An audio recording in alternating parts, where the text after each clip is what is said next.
TV, KBS 방송국에서 나오는 프로그램 중에 생로병사의 비밀이란 프로그램이 있습니다. 아마 어르신들은 한 번쯤 보신 프로그램일 겁니다. 그 프로그램 주제 중에서 걷기만 해도 병이 낫는다 라는 주제로 여러 번 방영이 되었습니다. 그리고 그 방송을 종합하여서 이 책자가 나왔습니다. 제가 요즘 읽는 책 걷기만 해도 병이 낫는다입니다. 이 책을 보면 관절염, 디스크, 비만, 당뇨병, 뇌졸중, 파킨슨병, 암, 치매에 이르기까지 모든 질병을 고칠 수 있는 것이 이 책에서는 걷기의 힘이다 주장을 합니다. 정말로 걷기만 하면 병이 나을 수 있는 것인가? 그 책을 보면 그 걷기를 통해서 자기가 체험한, 경험한 것들을 증거하는 증인들이 소개됩니다.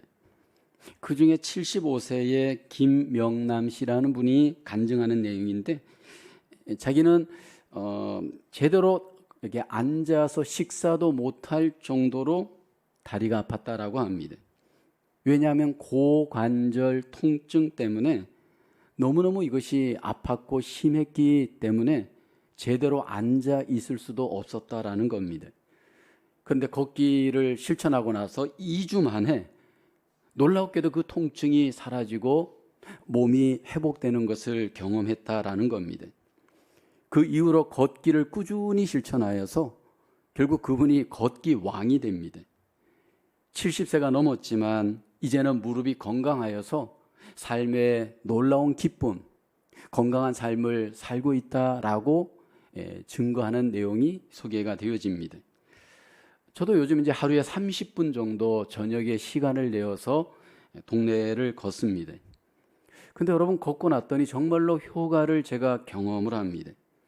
일단 장단지가 튼튼해진 느낌, 서 있어도 덜 피곤한 느낌, 걸으면서 또 마음까지도 힐링이 되어지는 것을 경험을 합니다.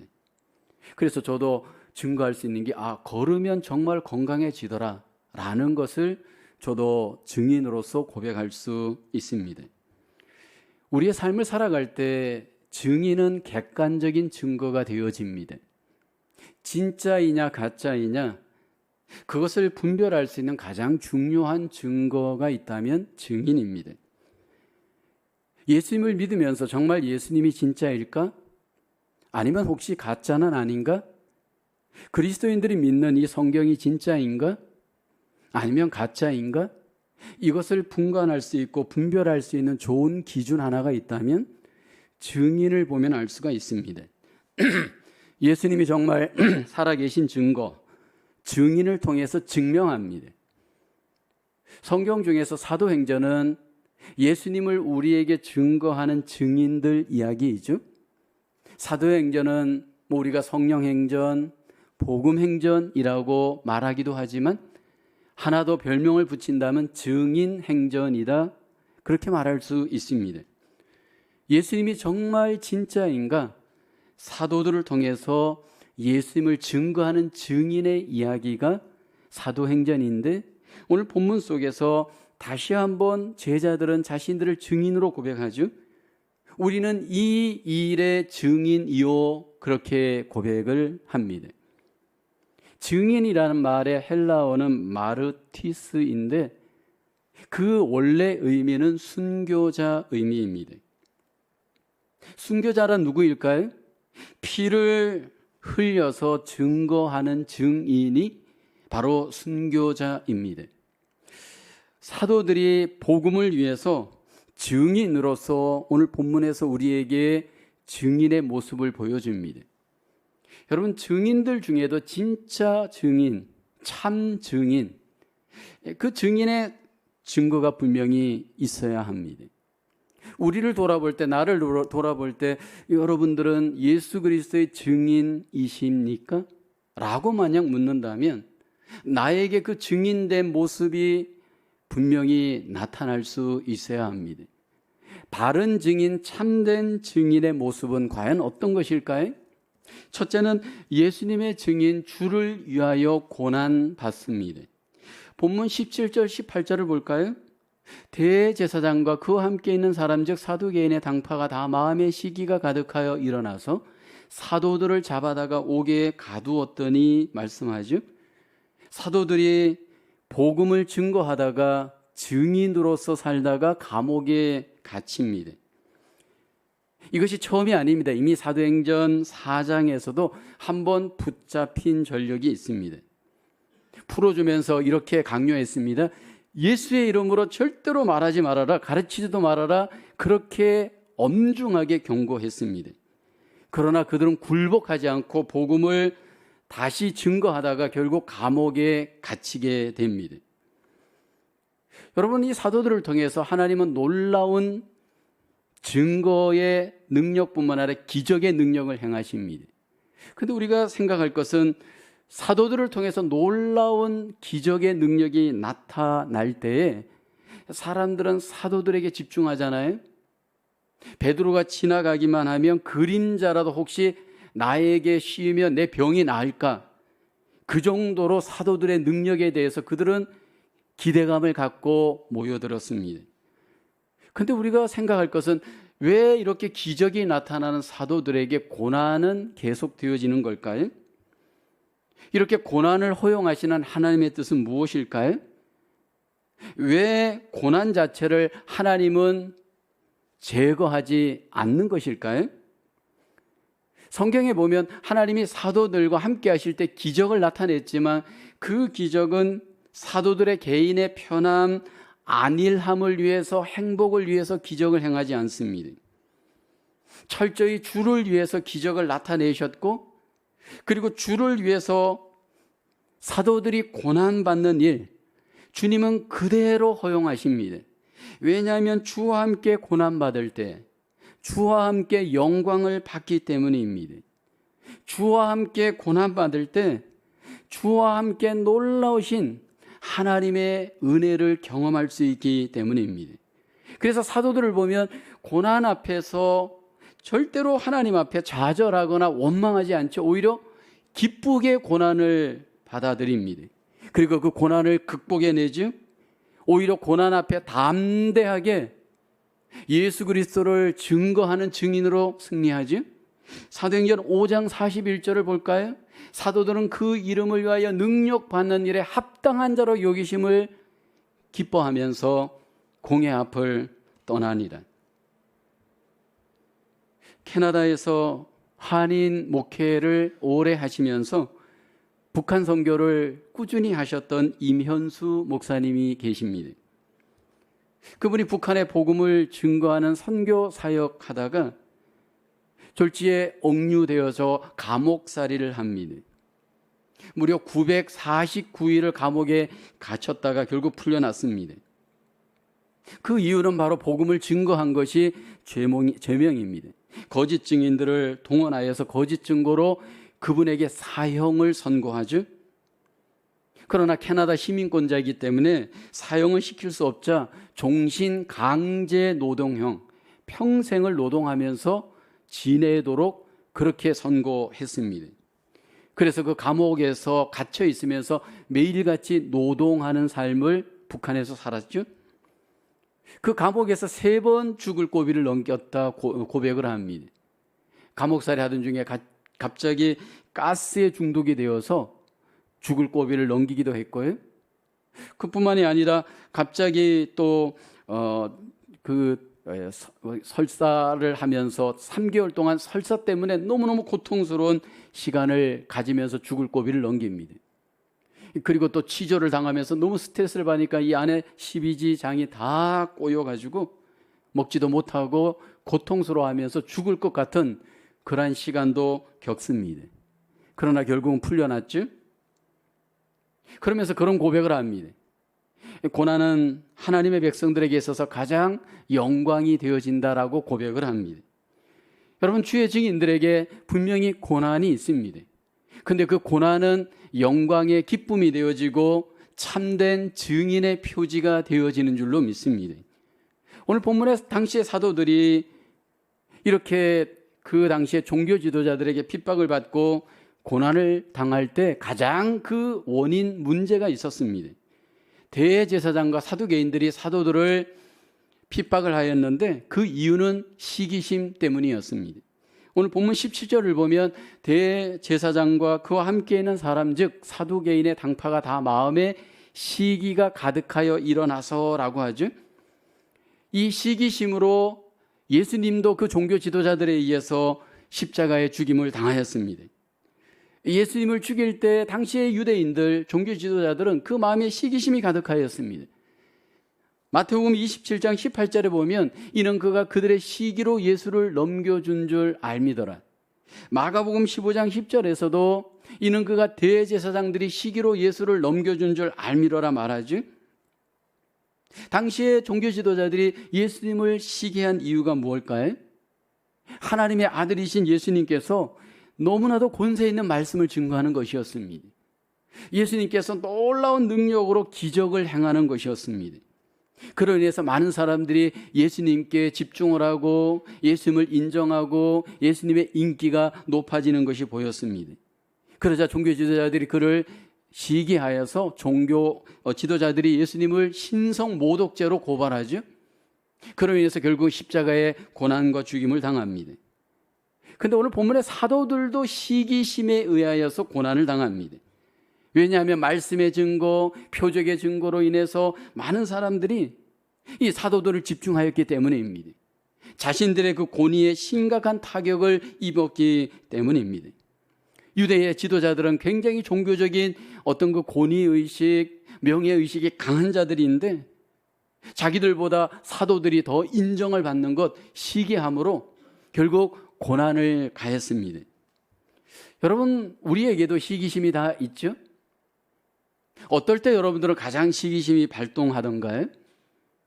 시기심이 발동할 때를 보면 경쟁의식을 갖고 누군가와 나를 비교할 때입니다. 비교하여서 누군가가 더 잘할 때에 이 마음속에 시기심이 일어나죠. 시기심이 일어나는 순간 어떻게 행동하나요? 우리는 그 사람을 깎아내리기 시작을 합니다.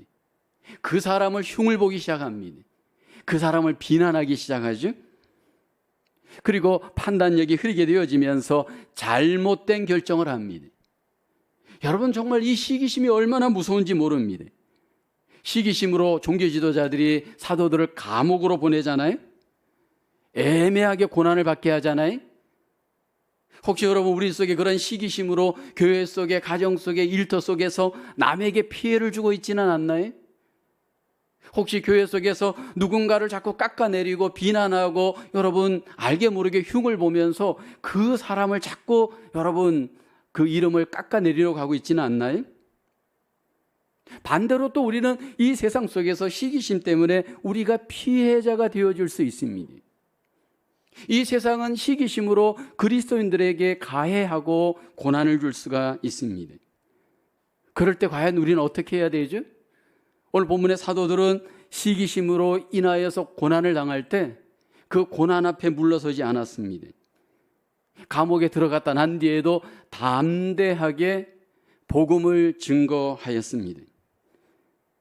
회피하지 않고 고난을 직면하면서 고난을 믿음으로 복음과 함께 주님을 증거하면서 이겨내었습니다.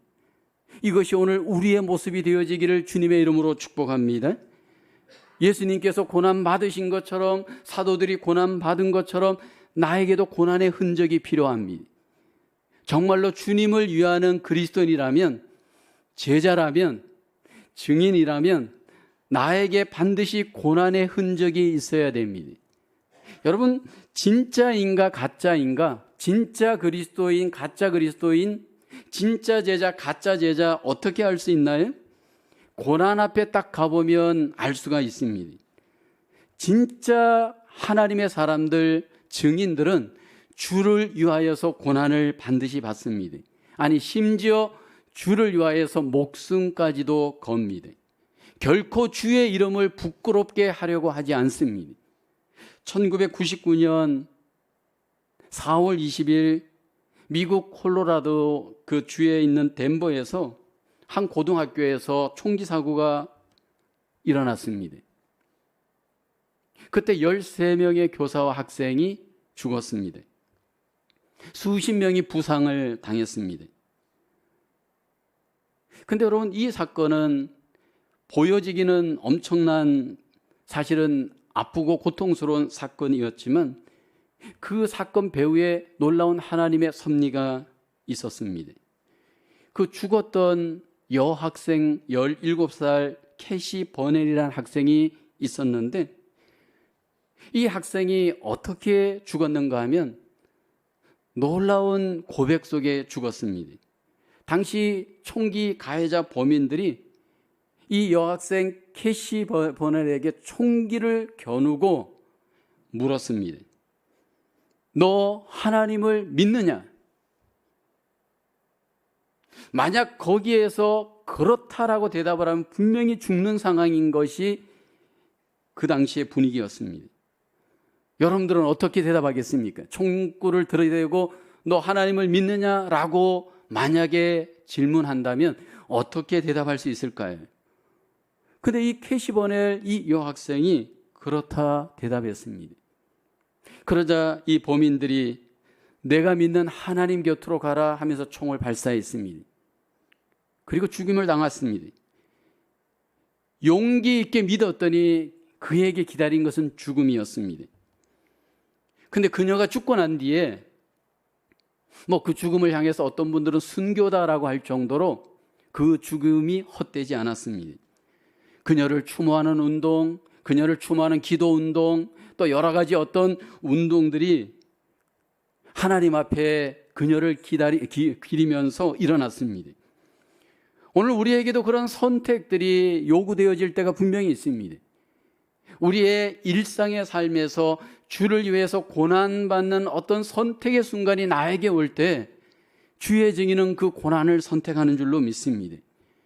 그리고 어려움이 있어도 고난이 있어도 주를 증거하고 증인으로서 부끄러움이 없는 삶, 이것이 바로 주님의 증인의 삶인 줄로 믿습니다. 고난과 함께 주님을 고백하고 증거하는 우리의 삶으로 하나님 앞에 드려질 수 있기를 주님의 이름으로 축원합니다. 두 번째로 예수님의 증인, 사람보다 하나님께 절대 순종합니다. 오늘 본문 29절에 사람보다 하나님께 순종하는 것이 마땅하니라. 베드로와 사도들이 복음을 증거하다가 다시 붙잡혀 공회로 왔습니다. 대제사장이 말했습니다. 우리가 예수의 이름으로 사람을 가르치지 말라고 엄금하였는데 너희가 또 이 돌을 이 예루살렘 도시에 가득하게 하니 이 죄에 대해서 그들이 명령하면서 취조를 하는 겁니다. 그랬을 때 이 사도들이 그 협박 앞에, 그 위협 앞에 무릎 꿇지 않고 사람보다 하나님께 순종하는 것이 마땅하다, 당당하게 극복하고 이겨내었습니다. 여러분, 우리가 세상을 살아갈 때 분명히 우리가 사람에게 순종해야 할 때가 있습니다. 어떤 세상의 리더한테, 세상의 법에게 우리가 순종해야 할 때가 있습니다. 근데 문제는 이 세상의 사람들의 뜻, 법과 하나님의 뜻이 여러분 갈등이 일어날 때, 충돌이 일어날 때 우리는 어떻게 해야 할까요? 사람과 하나님의 뜻이 충돌이 일어날 때 우리가 따르고 순종해야 할 뜻은 하나님의 뜻인 줄로 믿습니다. 뜻이 다를 때 우리는 아니요 할 수 있어야 되고 하나님께 예 할 수 있어야 할 줄로 믿습니다. 왜냐하면 그것이 하나님이 우리에게 원하시는 뜻이기 때문인 줄로 믿습니다. 예수님이 이 땅에서 우리에게 끝까지 보여주신 것이 철저히 하나님 중심의 삶이었습니다. 예수님께서 십자가의 고난 앞에, 죽음 앞에 끝까지 타협하지 않은 것이 뭘까요? 사람의 뜻이 아닌 하나님의 뜻에 순종하는 삶이었습니다. 그래서 겟세마네 동산에서 이렇게 기도하셨죠. 누가복음 22장 42절, 이르시되 아버지여, 만일 아버지의 뜻이거든 이 잔을 내게서 옮기시옵소서. 그러나 내 원대로 마시옵고 아버지의 원대로 되기를 원하나이다. 하나님의 뜻 앞에 예수님은 절대 순종하였습니다. 한국 기독교 역사에 많은 사람들이 가장 아름답게 기억되어 되는 목사님 한 분이 계시는데 바로 손양원 목사님이십니다. 이 손양원 목사님은 일제치하 때 신사참배를 거부하였습니다. 많은 목사님들이 타협하고 신사참배했을 때 그는 아니오라고 했습니다. 그래서 5년 정도 감옥에서 감옥살이를 하게 되어지죠. 감옥살이를 하는 손 목사님에게 어느 날 간수 한 명이 찾아옵니다. 이 손 목사님의 입장을 동정하여서 설득하기 위함이었죠. 한국인 조선인 간수였는데 손 목사님에게 말을 합니다. 목사님, 당신은 정말 세상에서 보기 드문 훌륭한 사람입니다. 밖에 나가서 더 보람 있는 일을 해야지 이렇게 감옥에 갇혀 있을 수는 없습니다. 당신의 죄는 신사참배를 거부한 것밖에는 없습니다. 이제 신사참배는 안 해도 좋으니까 신사참배를 했다는 이 명단에 지장, 사인만 해 주십시오. 그러면 당장 내보내주겠습니다. 그렇게 회의를 했습니다. 그때 손양원 목사님이 이 사람의 요구를 단번에 거절을 했습니다. 그리고 그 감옥에서 그가 쓴 수필의 내용이 있는데 이런 내용입니다. 하늘에 어찌 두 해가 있을 수 있고 한 나라에 두 임금이 있을 수 있으랴. 우주의 주인공이 어떻게 둘이 되겠으며 십자가의 도어 외에 어떤 다른 구원이 있을 수 있으랴. 세상에는 주인도 많고 신도 많으나 여호와 외에는 다른 신이 내게 없구나. 석가도 유명하고 공자도 대가이나 오직 내 구주는 홀로 예수뿐이니 내 어찌 두 신을 섬길 수 있으며 예수님 위에 속죄자가 어디 있으랴. 이 신을 위하여 왁걸 것 무엇이며 이 주를 버리고 내가 어디로 가랴. 그러면서 감옥살이를 이겨냈다라는 겁니다. 1940년에 감옥에 들어가서 1945년 8월까지 감옥살이를 했습니다. 결국은 이분이 6.25 때 1950년 9월 28일 48살의 나이로 결국 순교를 당합니다. 여러분, 우리에게도 주님이 순종을 요구하는데 사실 우리에게 죽음의 순종까지 하나님이 요구하는 현실은 아닙니다. 근데 내 삶의 현실에서 지금 내가 가장 순종해야 될 하나님의 뜻이 있다면 바로 예수님을 증거하는 일입니다. 전도하고 선교하는 일을 주님은 나에게 지금 순종하기를 원하십니다. 어떻게 이 순종을 우리가 해내야 할까요? 과거에 우리가 교회 생활을 할 때에는 전도를 위해서 가장 많이 했던 일이 총동원 주일입니다. 한국의 80년대, 90년대까지는 이 굉장히 이벤트를 많이 했습니다. 연예인들 모셔다가 가수들 모셔다가 뭐 이런 이벤트를 하고 불신자들을 교회로 초대한 일입니다. 그렇게 해서 많이 모았는데 문제는 잘 믿지는 않는 결과가 나타납니다. 그것이 전도에 그렇게 유익이 되지 않더라는 겁니다. 그래서 이것들이 이제 90년을 넘어서 2000년대 들어와서는 별로 관심이 없습니다. 가장 전도가 되어지는 방법이 뭔가? 우리가 어떻게 전도를 위해서 순종해야 할까? 여러 가지 통계를 보면 관계를 통해서 전도하는 비율이 가장 높다라고 주장을 합니다. 미국의 유명한 교회 성장학자 중에 피터 와그너라는 분이 있는데 이분이 보고한 바에 의하면 예수 그리스도를 구주와 주님으로 영접하는 기회는 전도 집회가 아니고 생활 속에서 관계를 잘 맺으면서 전도에 순종할 때가 전도 성공률이 가장 높더라, 그렇게 이야기를 합니다. 아마 여러분들도 그런 경험을 하실 겁니다. 우리 교회도 관계 전도 위주로 우리가 전도를 하고 있죠. 여러분, 관계가 없는 경우에 이제 교회를 오시는 분들이 종종 계십니다. 근데 그분들이 그냥 온 것은 아니고 이 교회에 대한 소문을 듣고 이 교회에 대한 이미지를 여러분 기억하고 교회를 오시는 겁니다.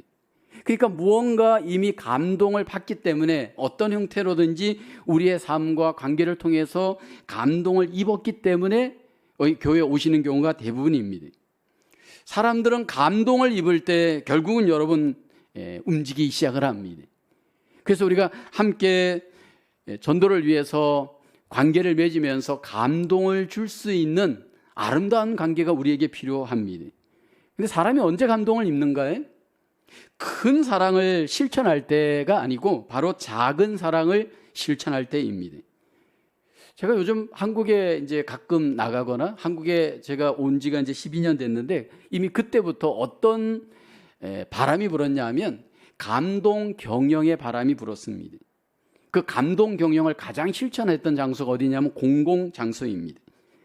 과거에는 그 한국의 동사무소, 은행, 경찰서 이런 데 가면 굉장히 거북하고 부담스러웠습니다. 왜냐하면 친절하지 않기 때문입니다. 꼿꼿하고 친절하지 않고 하니까 굉장히 그 부분에 있어서 부담이 많이 됐습니다. 근데 요즘은 그렇지 않습니다. 가면 얼마나 인사를 친절하게 하는지, 얼마나 친절하게 잘 섬겨주는지 오히려 부담될 정도입니다. 이 감동 경영을 하는 겁니다. 한국에 한때 그 철가방 신화를 일으켰던 그 중국집이 히트를 쳤던 적이 있습니다. 중국집을 하면서 감동 경영을 한 겁니다. 대학생들이 짜장면을 시킬 때 짜장면을 어떻게 배달하느냐 하면 대학생들은 가장 원하는 것이 맛보다는 양입니다. 그러니까 최대한도로 많이 배달을 해줍니다. 그러면 아이들이 감동을 입습니다. 그런데 교수님들이 짜장면을 시킬 때 어떻게 배달하느냐 하면 빠른 시간에 배달하는 겁니다. 교수님들은 시간이 최고로 중요하기 때문입니다. 그러면 또 교수님들이 감동을 입는 겁니다. 그러면서 그 식당이 결국 히트를 쳤습니다. 여러분, 사람들은 감동을 입게 되어지면 마음이 움직이고 삶이 움직이죠. 여기 제자들이 어떻게 감동되어져 복음을 전하는 귀한 증인으로서 하나님 앞에 순종할 수 있었나요? 우리를 감동시키는 능력은 뭘까요? 여러분, 인위적인 노력으로 가능할까요? 우리의 의지로 가능할까요? 내가 한번 전도해 봐야지, 내가 열심히 누군가에게 전도해 봐야지 결심으로 될까요? 물론 여러분 한두 번은 될 수 있습니다.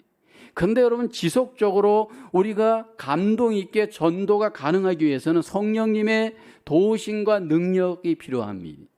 성령님이 충만할 때 감동도 충만할 수 있는 줄로 믿습니다. 이 사도들이 이렇게 감동 있게 순종할 수 있었던 비결은 바로 성령의 능력입니다. 그래서 저와 여러분들이 하나님 앞에 믿음 생활하고 교회 생활할 때 이 두잉과 비잉의 관계를 정말 잘해야 됩니다. 상당한 경우에 우리는 자꾸 뭔가를 하려고 합니다. 그런데 이 비잉 없는 두잉은 여러분 어렵습니다. 먼저 하나님 앞에 우리가 관계를 맺고 기도를 하고 성령의 충만함을 입는 이 비잉이 우리에게 전제되지 않고 두잉을 하다 보면 다 무너집니다. 전도하다가 결국은 여러분 낙심하게 되어지고 상처받게 되어지고 신앙생활조차도 흔들릴 수 있는 위험이 있습니다. 하나님은 우리가 순종하기를 원하지만 성령님의 능력을 따라 여기 사도들처럼 우리가 순종함으로 하나님께 영광이 되기를 원하시는 줄로 믿습니다.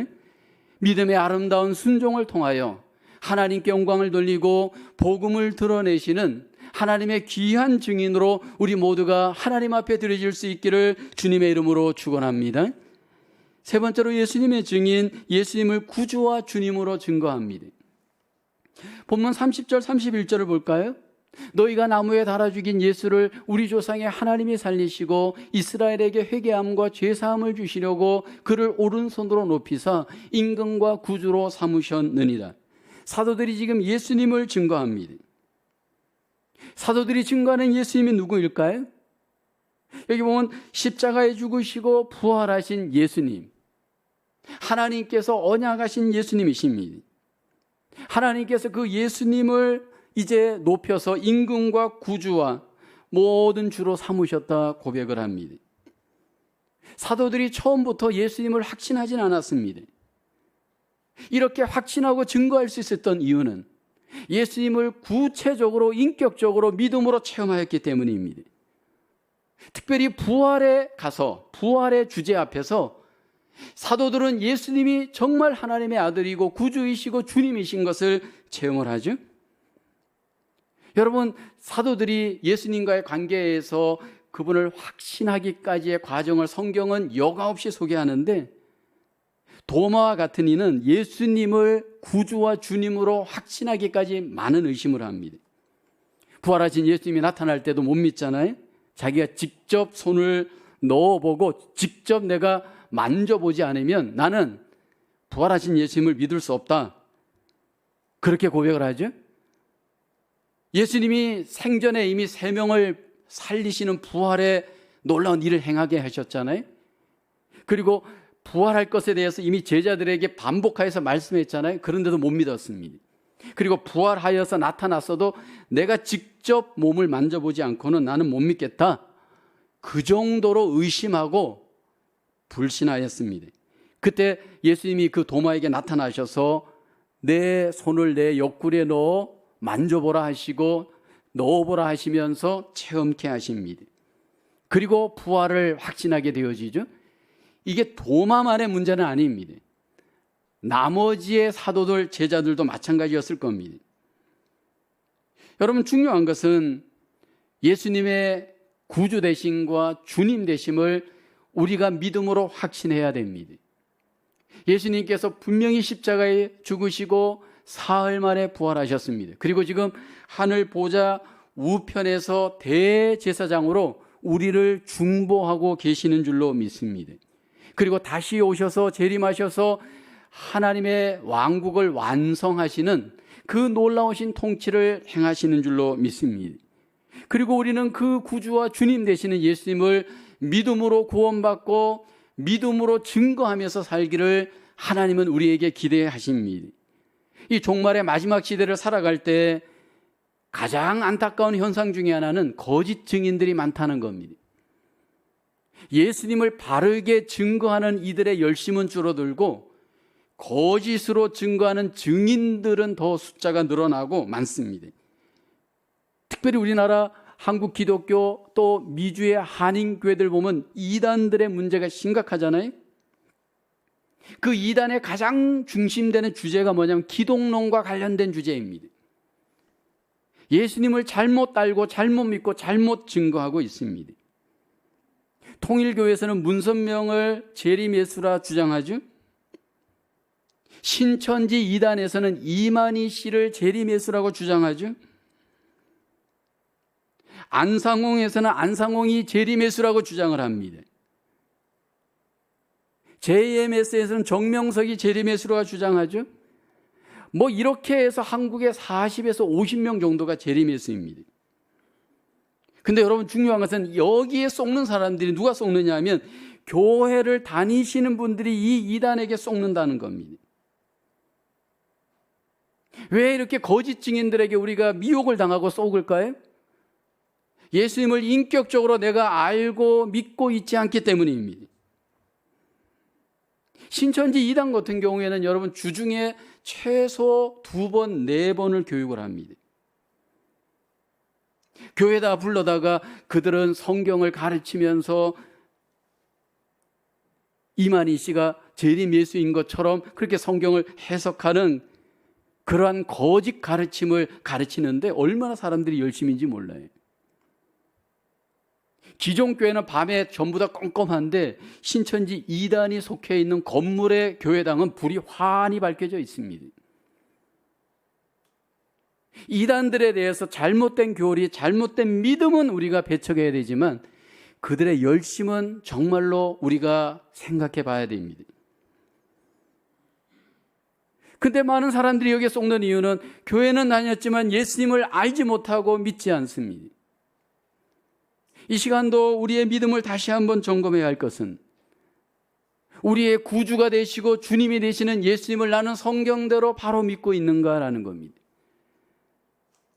정말로 내가 바로 믿고 있는 증거 중에 하나가 뭐냐 하면 바로 믿는다면 바로 증거하는 증인의 삶이 나에게 나타나야 됩니다.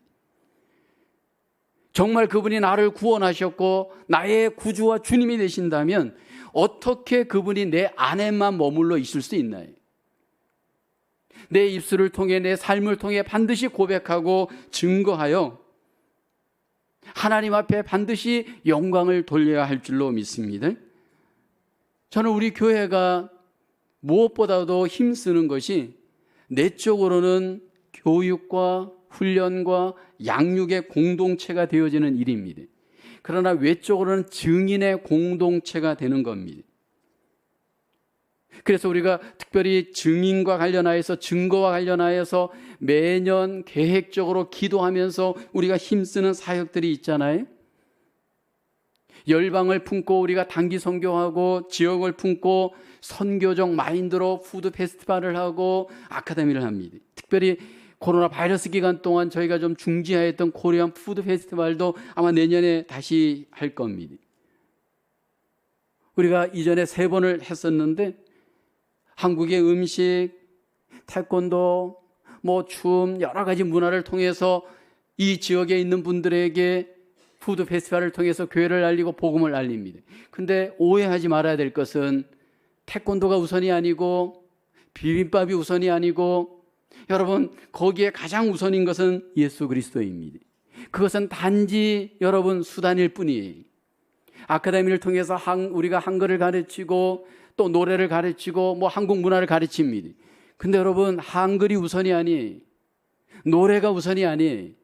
사실은 우리가 가르쳐야 될 가장 핵심은 예수 그리스도인 줄로 믿습니다. 저는 교육을 강조하고 무엇보다도 교육에 올인하는 목회를 합니다. 근데 여러분, 교육의 우상이 되어져서는 안 됩니다. 학교가 우상이 되어지는 것은 굉장히 위험합니다. 잘못된 가치관에 어떤 그리스도인들은 신앙에 올인하지 않고 교육에 올인하다가 신앙 다 잃어버립니다. 저는 우리 교회가 예수 그리스도에 올인하면서 교육은 그 뒤에 따라오는 하나님의 은혜와 복으로 경험하는 그러한 은혜가 우리 가운데 있기를 주의 이름으로 축원합니다. 우리가 증거해야 될 가장 핵심은 예수 그리스도이지 그 이상도 그 이하도 아닙니다. 사도들을 증인으로 삼았던 하나님은 오늘 저와 여러분들을 부르셔서 증인으로 삼았습니다. 우리를 부르셔서 증인으로 삼을 때 우리가 치러야 될 분명한 대가는 있습니다. 고난의 대가를 치르면서 사도들처럼 우리는 증인으로 살아야 할 줄로 믿습니다. 증인으로 살아갈 때 사람을 두려워하지 말고 오직 하나님만을 두려워하며 하나님께 순종하는 증인으로 우리 모두가 하나님 앞에 순종해야 할 줄로 믿습니다. 우리가 증거해야 할 것은 그 어떤 것도 아닌 예수 그리스도입니다. 예수님의 구주 되심과 우리의 주 되심을 우리가 열방의 땅끝까지 전하면서 하나님의 나라를 이 땅에 확장하는 증인으로 저와 여러분들이 하나님 앞에 드려질 수 있기를 주의 이름으로 축원합니다. 우리는 살아도 주를 위하여 죽어도 주를 위하여 오직 주를 위하여 살아야 될 주님의 귀한 백성입니다. 주님의 귀한 증인이요 주님의 귀한 제자인 줄로 믿습니다. 우리의 남은 생각은 오직 주님을 위하여서 증거하며 하나님의 귀한 영광을 드러내시는 하나님의 귀한 일꾼들로 증인들로 하나님 앞에 승리하기를 주님의 이름으로 축원합니다. 기도하겠습니다. 은혜가 풍성하신 하나님, 구원하시고 우리를 증인으로 제자로 삼아주심을 감사합니다. 우리에게 맡겨주신 이 복음을 열방의 땅끝까지 전하며 복음과 함께 고난받는 증인들 되게 하여 주시옵소서. 하나님, 이 복음을 위하여 순종할 때 사람보다 하나님을 두려워하며 하나님께 절대적으로 순종하며 하나님 증인으로 살게 하여 주시옵소서. 예수 그리스도의 구주 되심과 주 되심을 항상 우리의 마음속에 기뻐하며 감사하며 하나님, 이 복음을 오늘도 내일도 남은 생에 더욱더 하나님 앞에 영광 돌리며 하나님 증인으로 승리할 수 있는 하나님의 귀한 자녀들 되게 하여 주시옵소서. 모든 은혜를 감사하고 예수님의 이름으로 기도하옵나이다. 아멘.